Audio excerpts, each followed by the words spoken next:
ನಮಸ್ಕಾರರೇ, ಎಲ್ಲರಿಗೂ ನಮಸ್ಕಾರಗಳು. ಈ ಒಂದು ತುಟ್ಟಿ ಭತ್ಯೆಯ ಬಗ್ಗೆ ಅಂದರೆ ಈ ಡಿ ಎ ಬಗ್ಗೆ ಈಗಾಗಲೇ ಕೇಂದ್ರ ಸರ್ಕಾರವು ಡಿ ಎನ್ನು ಅನೌನ್ಸ್ಮೆಂಟ್ ಕೂಡ ಮಾಡಿದೆ. ಜೊತೆಯಲ್ಲಿ ಆಫಿಷಿಯಲ್ ಆರ್ಡರ್ ಕೂಡ ಇಶ್ಯೂ ಮಾಡಿದೆ ಈ ಡಿ ಎ ಬಗ್ಗೆ. ಇದಕ್ಕೆ ಸಂಬಂಧಿಸಿದಂತೆ ಕರ್ನಾಟಕ ರಾಜ್ಯ ಸರ್ಕಾರಿ ನೌಕರರಿಗೆ ಕೂಡ ಈ ಒಂದು 3/7/2024ರಿಂದ ಈ ಒಂದು ತುಟ್ಟಿ ಭತ್ಯೆ ಅನ್ವಯವಾಗುವ ಹಾಗೆ ಆದೇಶವನ್ನು ನಿರೀಕ್ಷೆಯಲ್ಲಿ ಇದ್ದಾರೆ ಎಲ್ಲ ಸರ್ಕಾರಿ ನೌಕರರು. ಆದರೂ ಕೂಡ ಇಲ್ಲಿಯವರೆಗೆ ಯಾವುದೇ ರೀತಿಯ ಆದೇಶವನ್ನು ಇಲ್ಲಿ ಹೊರಡಿಸಿಲ್ಲ.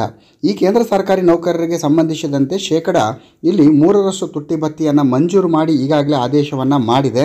ಜೊತೆಯಲ್ಲಿ ಕೇಂದ್ರ ಸರ್ಕಾರ ತುಟ್ಟಿ ಭತ್ಯೆ ಆದೇಶ ಹೊರಡಿಸಿದ ನಂತರ 24 ಗಂಟೆಯ ಒಳಗಾಗಿಯೇ ರಾಜ್ಯದಲ್ಲಿ ಕೂಡ ತುಟ್ಟಿ ಭತ್ಯೆ ಆದೇಶವನ್ನು ತಮ್ಮ ಅವಧಿಯಲ್ಲಿ ಈ ಹಿಂದೆ ಹೊರಡಿಸಲಾಗಿದೆ. ಬೇರೆ ಬೇರೆ ಸರ್ಕಾರಗಳು ಈ ಒಂದು ಹಿಂದೆ ಹೊರಡಿಸಲಾಗಿದೆ. ಈ ಒಂದು ನಿರೀಕ್ಷೆಯಲ್ಲಿ ಸರ್ಕಾರಿ ನೌಕರರು ಇದ್ದಾರೆ. ಈ ಒಂದು ಕೇಂದ್ರ ಸರ್ಕಾರದ ಆದೇಶದನ್ವಯ ರಾಜ್ಯ ಸರ್ಕಾರವು ದೀಪಾವಳಿ ಮತ್ತು ಕರ್ನಾಟಕ ರಾಜ್ಯೋತ್ಸವ ಈ ಎರಡು ಸಂದರ್ಭದಲ್ಲಿ ಯಾವುದಾದ್ರೂ ಒಂದು ಸಂದರ್ಭದಲ್ಲಿ ತುಟ್ಟಿ ಭತ್ಯೆಯನ್ನು ಮಂಜೂರು ಮಾಡಬೇಕು ಎಂಬ ಒಂದು ಆಶಾಭಾವನೆಯನ್ನು ಸರ್ಕಾರಿ ನೌಕರರು ಹೊಂದಿದ್ದಾರೆ. ಜೊತೆಯಲ್ಲಿ ಈಗಾಗಲೇ ಸರ್ಕಾರಿ ನೌಕರರ ಸಂಘವು ಕೂಡ ಸರ್ಕಾರಕ್ಕೆ ಮನವಿಯನ್ನು ಲಿಖಿತ ರೀತಿಯಲ್ಲಿ ಸಲ್ಲಿಸಿದೆ. ಆ ಹಿನ್ನೆಲೆಯಲ್ಲಿ ದಿನಾಂಕ 1/7/2024ರಿಂದ ಈ ಬಾಕಿ ಇರುವಂಥ ತುಟ್ಟಿ ಭತ್ಯೆಯ ಒಂದು ಆದೇಶವನ್ನು ಸರ್ಕಾರ ಹೊರಡಿಸಬೇಕು.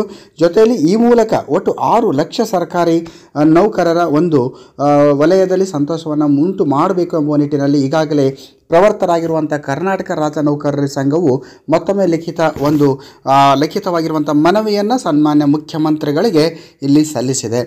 ಈ ಒಂದು ನಿಟ್ಟಿನಲ್ಲಿ ಶೀಘ್ರದಲ್ಲಿಯೇ ಈ ಒಂದು ಡಿ ಎ ಮಂಜೂರಾಗುವಂಥ ಸಾಧ್ಯತೆ ಇದ್ದು ಈ ಚುನಾವಣೆಗಳ ಹಿನ್ನೆಲೆಯಲ್ಲಿ ಮುಂದಿಡಿದೆ ಎಂಬ ಒಂದು ಬಲ್ಲ ಮಾಹಿತಿಗಳು ತಿಳಿದಿವೆ. ಶೀಘ್ರದಲ್ಲೇ ಕೂಡ ಆದೇಶವನ್ನು ಹೊರಡಿಸಿ ಸರ್ಕಾರಿ ನೌಕರ ವಲಯದಲ್ಲಿ ಸಂತೋಷವನ್ನು ಮೂಡಿಸ್ತದೆ ಅಂತ ಹೇಳ್ತಾ ಜೈ ಹಿಂದ್, ವಂದೇ ಮಾತರಂ.